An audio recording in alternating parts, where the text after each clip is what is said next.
Bloomberg Audio Studios. Podcasts, radio, news.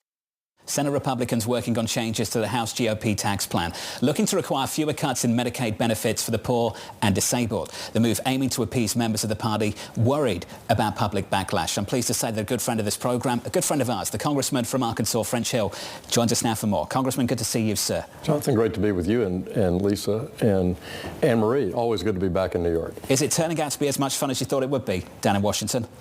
Every day is a joy. April 2nd, how much of a joy is that going to be? I'm just glad it's not April 1st, because that would even increase the uncertainty even more. I mean, actually. What are your constituents telling you about what's happening in Arkansas on the ground? Yeah, look, on the relations to tariffs, about 30% of our output in Arkansas goes to Mexico or Canada. And that's food and manufactured goods and back and forth. And then you have the North American Free Trade Agreement, now under USMCA, that was crafted to make North America the destination for manufacturing. So for 30 years, it's been knitted together. And so I think the first thing that I'm hearing is certainty, and just lay out the plan on how you want to use tariffs to open up more markets for Americans, have reciprocity on fairness in certain markets that are highly disproportionate treatment, like India, for example. But when it comes to North America, let's renegotiate USMCA. If you want to limit certain inputs from China into Canada, Mexico, or the United States, you can do that in the agreement. Those countries can do that on an input basis. If you want to have the American manufactured content higher, you could negotiate to do that, as President Trump successfully did last time he was president on the North American auto content. He got more American content. So I think it's best to tackle this Canadian and Mexican issue inside a new and revised USMCA. But USMCA was done under Trump. It replaced NAFTA. Right. So you want USMCA Part 2.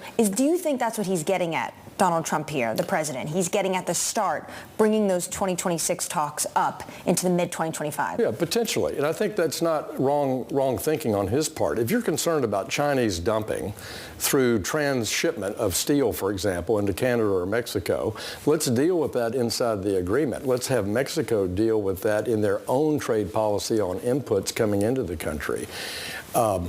Because that's how I think you have a more robust, competitive international system where manufacturing is at the heart of America. I think President Trump strategically in trade diplomacy, I'd like to see more things made in America. That takes time to do. It's not overnight. We had steel and aluminum tariffs, for the past 5 or 6 years, and they haven't, been overnight changes across the board. Walmart is headquartered in your state. They went to China and said, look, we're dealing with tariffs. You're going to have to eat some of this cost. And the Chinese are saying no. Are you concerned about the cost being passed on to consumers? I am when I don't know what the strategy is. This is the whole point. You have trade diplomacy on using trade as a sanction potential, like you saw the president do on Colombia on repatriation of immigrants.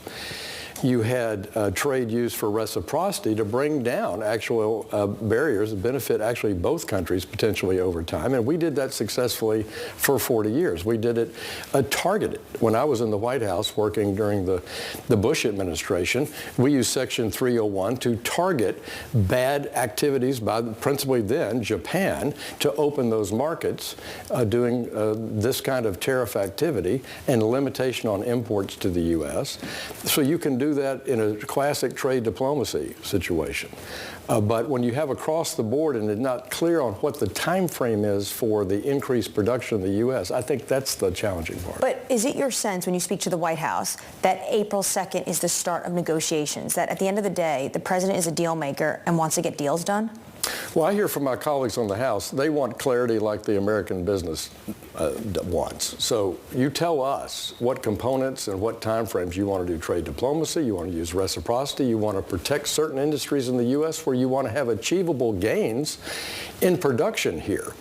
But when it comes to autos, which is the most important topic of the day, I think that's best done through advancing changes to the USMCA that President Trump led successfully with the Mexicans and the Canadians in his first term. The market's also looking for clarity on all of Trump's proposals, especially tax cuts. The Senate, the Republicans, Eric Wasson, a reporter in Washington, D.C., is talking about how they want fewer cuts to Medicaid health benefits for the poor, disabled, which would be different from what the House is talking about. Do you think House Republicans, Senate Republicans can come to an agreement on how much can be cut?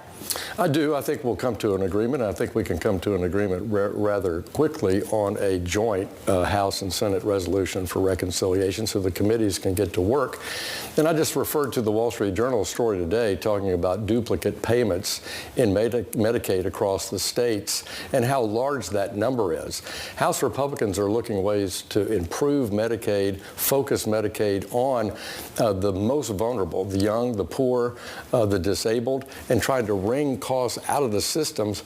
Democrats, I think, in a political charge are, well, you're going to cut benefits for Medicaid. That's an assumption by Democrats politically. Well, because the math doesn't work when you're talking about $880 And also, billion. that's the charge for the whole committee.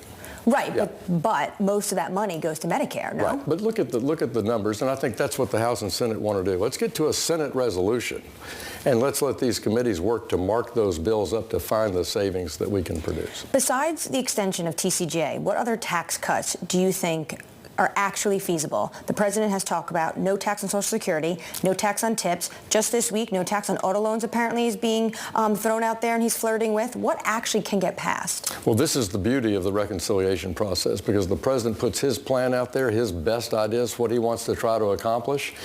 And then the House and Senate have to come together and figure out what we can do in the context of that budget resolution. Can we find the cuts? Can we find the offset? Do we agree in the House and Senate on the economic forecasts? And so I won't prejudge what the possibilities are. I just know how hard the work is going to be. I want to put an emphasis on things that grow the economy.